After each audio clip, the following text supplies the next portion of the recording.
When did my husband's mother finally cross the line? I'd been with my husband for 3 years, and his mother still came into our house unannounced every morning to cook him breakfast. My poor baby needs a proper meal, she'd say, pushing past me at 8 a.m. while I was already cooking. She'd throw out what I made and start over. This is how he likes his eggs, dear. You'll learn eventually. My husband was the youngest of a family of 7 and the only boy, meaning he was a forever baby in his mother's eyes.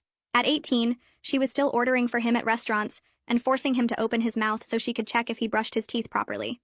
Now that we're married, she sends me videos on how to iron his shirts and repeatedly texts how I'll never be able to care for him like she can. At the family reunion a couple of months ago, she, Nancy, introduced me to every single one of the 120 family members as Christian's wife who's still learning how to take care of him. She'd assembled a panel of aunts to teach me in front of everyone. Now, dear, let me show you how to iron a man's shirt properly. She held up Christian's shirt like I was in kindergarten show and tell. See how she's creased the collar wrong? This is why I still do Christian's laundry.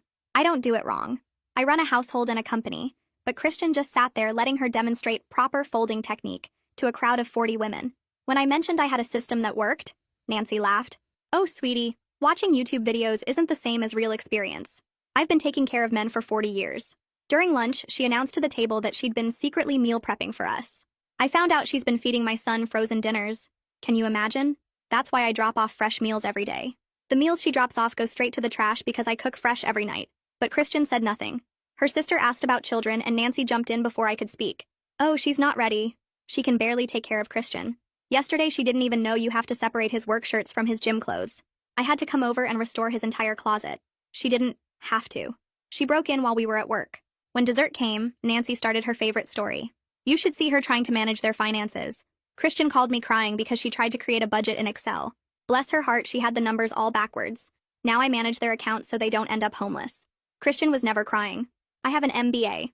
I manage budgets for my company. But Christian just nodded along. The peak came during speeches. Nancy stood up with a microphone. I want to toast my beautiful son and his wife. Christian, you know I worry about you every day. Living with someone who tries her best. But don't